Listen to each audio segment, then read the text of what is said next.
El sol se alzaba sobre el mar de Galilea, pintando el cielo con tonos dorados y anaranjados. Las aguas, tranquilas en aquella mañana, reflejaban la luz como un espejo gigante. En la orilla, un grupo de pescadores se afanaba con sus redes, sus voces y risas mezclándose con el sonido de las olas.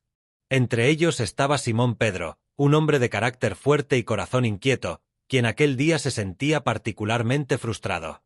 Habían pasado toda la noche intentando pescar, pero las redes estaban vacías. Fue entonces cuando Jesús apareció.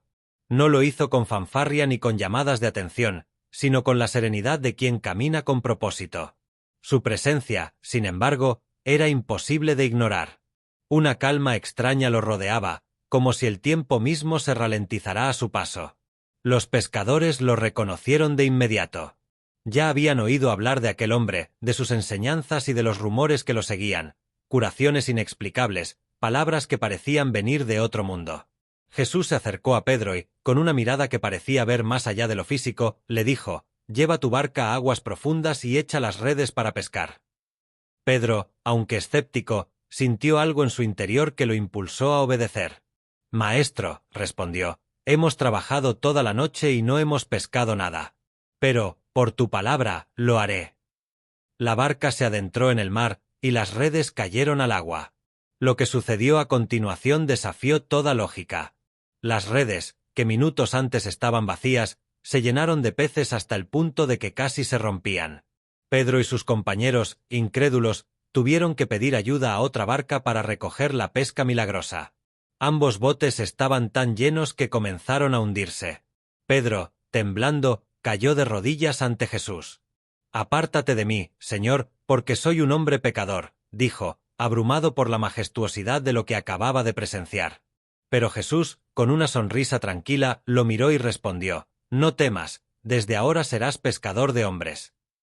Este fue el primero de los 3 milagros que desafiarían no solo las expectativas de quienes los presenciaron, sino también las propias leyes de la física. Y mientras la barca regresaba a la orilla, cargada hasta el límite, nadie podía imaginar lo que estaba por venir. La noche había caído sobre el mar de Galilea, y el cielo, antes despejado, ahora estaba cubierto de nubes oscuras que amenazaban con desatar su furia. Los discípulos, exhaustos después de un largo día de enseñanzas y multitudes, se encontraban en una barca, remando con esfuerzo hacia la otra orilla.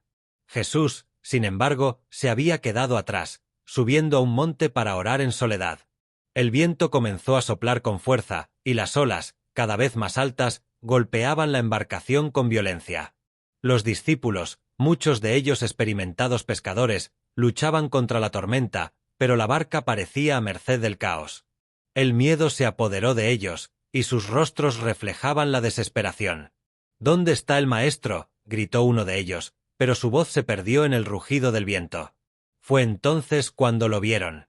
A lo lejos, una figura se acercaba caminando sobre las aguas.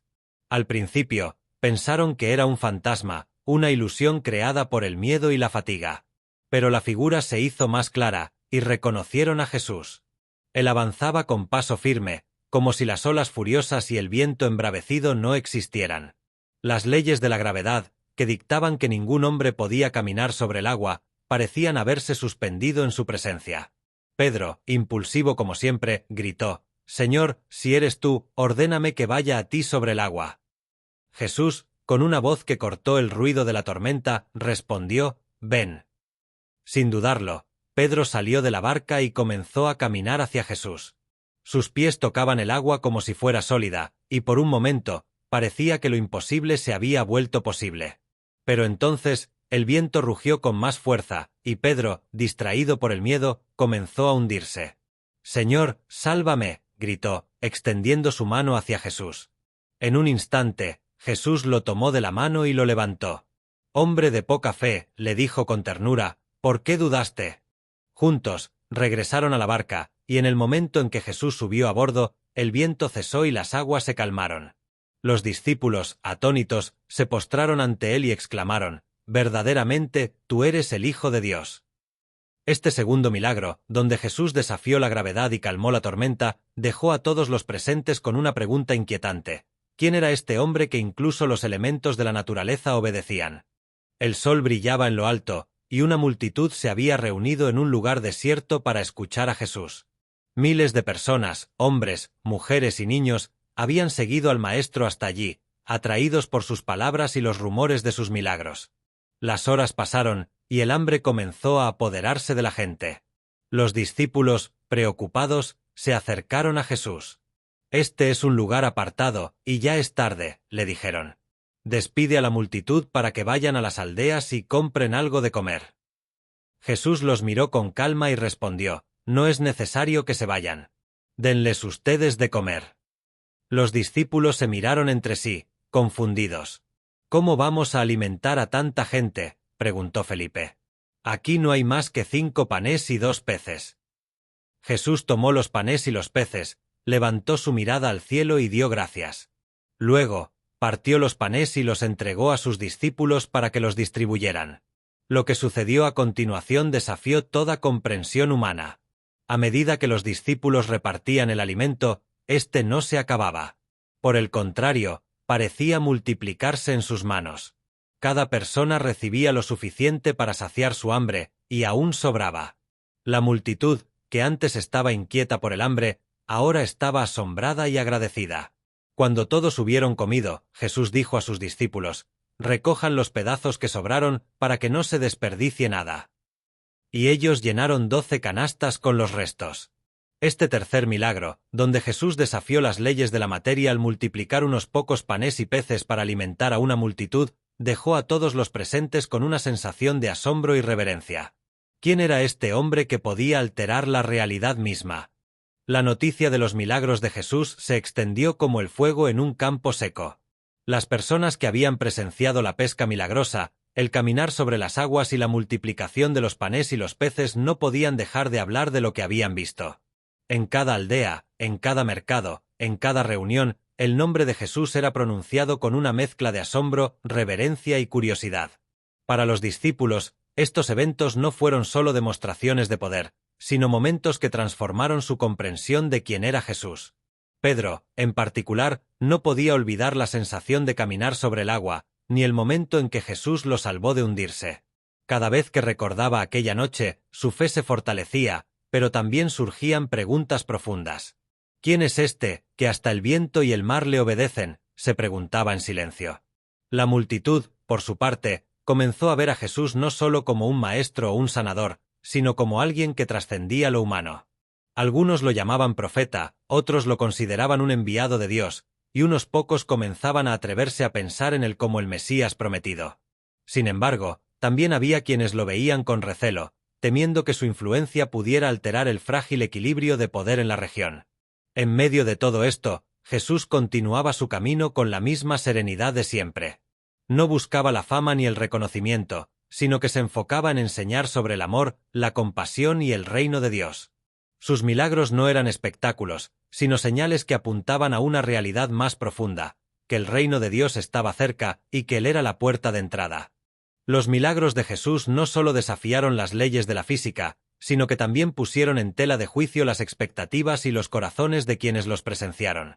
Para muchos, estos eventos eran una prueba de que Jesús era alguien extraordinario, pero para otros, representaban una amenaza a sus creencias y tradiciones.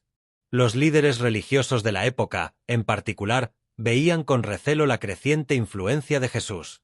¿Cómo podía un hombre, sin credenciales formales ni el respaldo de las autoridades religiosas, realizar tales prodigios? Para ellos, los milagros de Jesús eran un desafío directo a su autoridad y un cuestionamiento a su interpretación de las Escrituras. «Este hombre blasfema», murmuraban entre sí. «Nadie puede perdonar pecados ni hacer lo que él hace, a menos que sea por el poder de Satanás». Pero para aquellos que tenían corazones abiertos, los milagros de Jesús eran una invitación a creer en algo más grande. La mujer que había sido curada de su hemorragia con solo tocar el borde de su manto, el ciego que recuperó la vista después de que Jesús untara lodo en sus ojos, el leproso que fue limpiado con una simple palabra, todos ellos eran testimonios vivientes de que Jesús no solo tenía poder sobre la naturaleza, sino también sobre el sufrimiento humano. Y luego estaban los discípulos, quienes, a pesar de haber presenciado estos milagros, aún luchaban con sus propias dudas y limitaciones. Pedro, Santiago, Juan y los demás habían dejado todo para seguir a Jesús, pero aún no comprendían plenamente el alcance de su misión. Cada milagro era una pieza más en el rompecabezas, una pista que los acercaba a la verdad, pero también los confrontaba con su propia humanidad. Los milagros de Jesús no eran un fin en sí mismos, sino señales que apuntaban a una verdad más profunda, que el reino de Dios había llegado y que Él era el enviado para proclamarlo. Cada vez que Jesús caminaba sobre el agua, multiplicaba los panes o calmaba una tormenta, no solo estaba demostrando su poder, sino también revelando el carácter de Dios. A través de estos actos, Jesús mostraba que Dios no era un ser distante e indiferente, sino un Padre amoroso que se preocupaba por las necesidades de sus hijos. La multiplicación de los panes y los peces no solo alimentó a una multitud hambrienta, sino que también simbolizó la provisión divina en medio de la escasez. El caminar sobre las aguas no solo desafió las leyes de la física, sino que también demostró que, en medio de las tormentas de la vida, Jesús estaba presente para sostener a los suyos. Pero estos milagros también tenían un propósito más profundo: preparar el corazón de las personas para el mensaje central de Jesús. Él no había venido solo para sanar cuerpos o alimentar multitudes, sino para ofrecer salvación y vida eterna. Sus milagros eran una invitación a creer en Él, a confiar en su palabra y a seguirlo sin importar las circunstancias. Para los discípulos, estos eventos fueron una escuela de fe. Cada milagro los acercaba más a la comprensión de quién era Jesús y cuál era su misión. Aunque aún no lo entendían todo, comenzaban a vislumbrar que estaban ante algo más grande que ellos mismos. Y aunque el camino no sería fácil, estaban dispuestos a seguirlo, porque habían visto con sus propios ojos que Jesús era digno de confianza. El legado de los milagros de Jesús trasciende el tiempo y el espacio. Aunque ocurrieron hace más de 2000 años, su impacto sigue resonando en el corazón de millones de personas alrededor del mundo. Estos eventos no solo fueron demostraciones de poder, sino también mensajes eternos que hablan de la naturaleza de Dios y su amor por la humanidad. Hoy, en un mundo donde la ciencia y la tecnología han explicado muchos de los misterios que antes parecían sobrenaturales, los milagros de Jesús nos recuerdan que hay realidades que trascienden nuestra comprensión. Nos invitan a mirar más allá de lo visible, a confiar en que hay un poder mayor que gobierna el universo y que, en medio de nuestras luchas y tempestades, no estamos solos. La pesca milagrosa nos enseña que, cuando obedecemos la palabra de Jesús, incluso en lo que parece imposible, podemos experimentar su provisión de maneras inesperadas. El caminar sobre las aguas nos recuerda que, aunque el miedo y la duda intenten hundirnos, Él está allí para extendernos su mano y sostenernos. Y la multiplicación de los panes y los peces nos muestra que, con Jesús, lo poco que tenemos puede ser transformado en algo abundante, suficiente para satisfacer no solo nuestras necesidades, sino también las de los demás. Estos milagros no son solo historias del pasado, son invitaciones a vivir una vida de fe en el presente. Nos desafían a creer que, así como Jesús desafió las leyes de la física, Él puede desafiar las circunstancias que parecen imposibles en nuestras vidas. Nos llaman a confiar en que, aunque no siempre entendamos cómo, Él está obrando en nuestro favor. Y así, la historia de Jesús y sus milagros impactantes sigue inspirando, transformando y desafiando a generaciones enteras. Porque, en un mundo lleno de incertidumbre, su mensaje sigue siendo claro: no temas, solo cree.